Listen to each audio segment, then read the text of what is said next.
अम्मा, भूख लगी है। कहाँ से लाऊं खाना मेरे बच्चे? पूरे गांव में सूखा पड़ा है, किसी के घर में अन्न का एक दाना तक नहीं है। अम्मा, एक रोटी दे दो बस।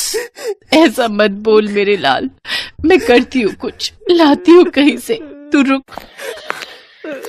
चांदपुरवा एक छोटा और प्यारा सा गांव था जहां मुश्किल से 20 परिवार रहते थे। लेकिन इस बार गांव को न जाने किसकी नजर लगी कि पूरा का पूरा गांव ही सूखे की चपेट में आ गया। गांव में ना तो पानी रहा और ना ही अन्न। शुरुआत के कुछ दिन तो सभी ने किसी तरह आपस में मिलकर एक दूसरे का सुख दुख बांट लिया। उस माँ ने अपने बच्चे से रोटी लाने का वादा तो कर दिया था, लेकिन वो अपने लाल के लिए रोटी कहाँ से लाए, यही सोच उसे परेशान कर रही थी। तभी आखिरी उम्मीद लिए वो गांव के मुखिया हरिलाल के घर की तरफ चल पड़ी। मुखिया जी राम राम। हाँ बहन, कैसी हो? बताओ क्या बात है?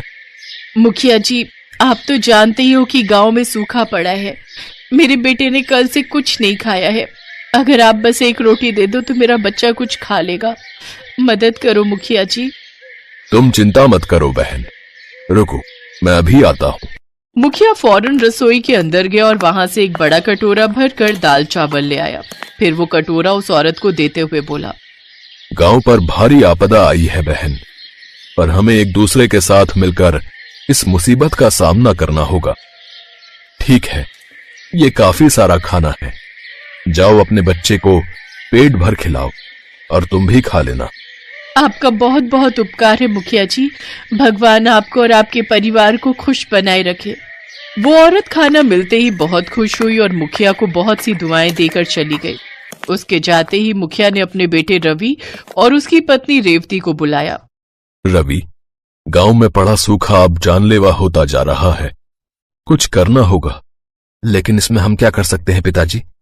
सबकी अपनी अपनी किस्मत है। चलिए आइए, खाना खा लीजिए।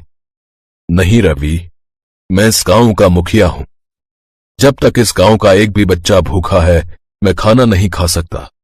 तो आप क्या चाहते हैं पिताजी? हम अपनी सारी संपत्ति इन भूखे नंगों पर खर्च कर दें? इतना सब करने को मैं नहीं कह रहा। मैं तो बस ये चाहता हूं कि जब तक ये मुश्किल वक्त है, हमें अपने घर की रसोई गांव के लोगों के लिए खोल देनी चाहिए। बहू रेवती, तुम एक काम करो, घर में काफी अनाज है, तुम गांव की कुछ और औरतों को साथ ले लो और सबके लिए खाना बनाओ।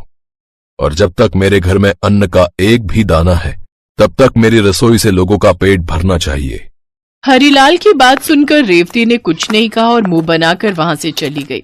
हरिलाल ने उसे देखा और वो समझ गए कि रेवती उनकी बात नहीं मानने वाली।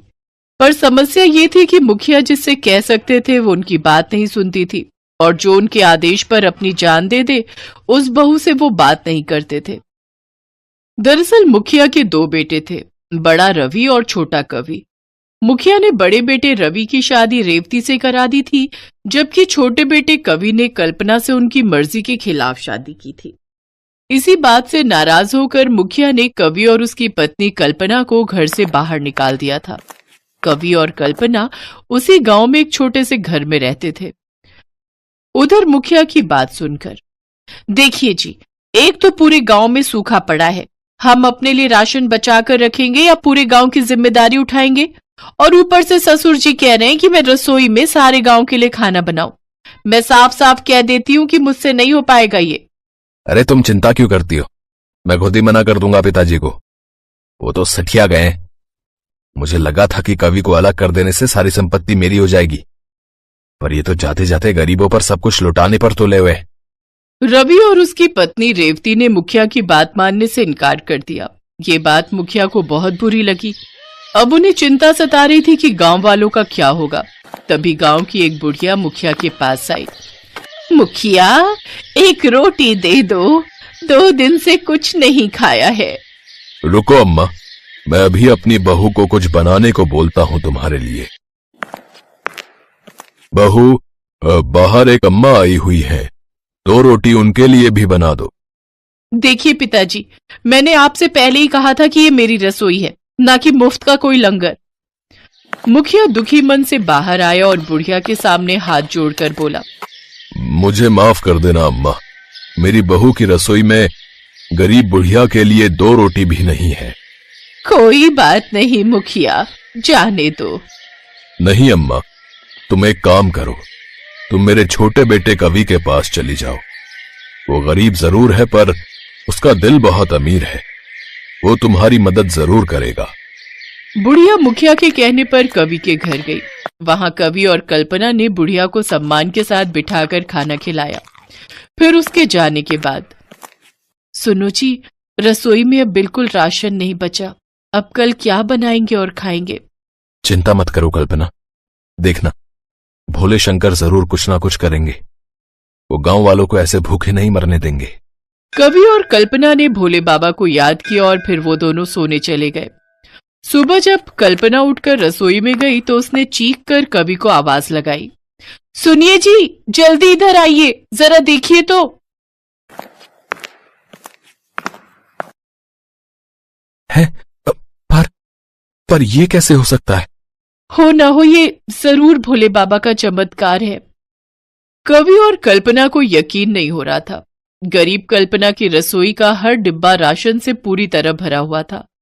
ये नजारा देखकर कवि और कल्पना ने भगवान के सामने हाथ जोड़े और फिर, कल्पना, हम गरीब हैं तो क्या हुआ, खुद भोले बाबा हमारे साथ हैं। तुम एक काम करो, इस अनाज से पूरे गांव वालों के लिए खाना बनाओ, मैं तुम्हारी मदद करूंगा और हमारी रसोई से गांव के हर भूखे तक निवाला पहुंचेगा। कल्पना ने वैसा ही किया। दोनों पति पत्नी ने पूरे गांव के लिए खाना बनाया और सबने पेट भरकर उनके घर खाना खाया। ये देखकर कवि और कल्पना बहुत खुश थे। अगले दिन भी वैसा ही हुआ। सुबह उठते ही कल्पना ने देखा कि उसके अनाज के सारे डिब्बे पूरी तरह से भरे हुए थे। अब तो रोज ही कवि के घर में भंडारा लगता और गांव के सारे लोग उनके यहाँ खाने आते। अब गांव में कोई भूखा नहीं सोता था। एक दिन रात को कोई अपने कंधे पर बोरा लादे हुए कवि के घर की रसोई में खड़ा था, जिसके आने की आवाज सुनकर कवि और उसकी पत्नी कल्पना उठ बैठे थे। कवि उस आदमी के पास गया जिसके कंधे पर एक बोरा था। कौन है वहां और तुम मेरी रसोई में क्या कर रहे हो?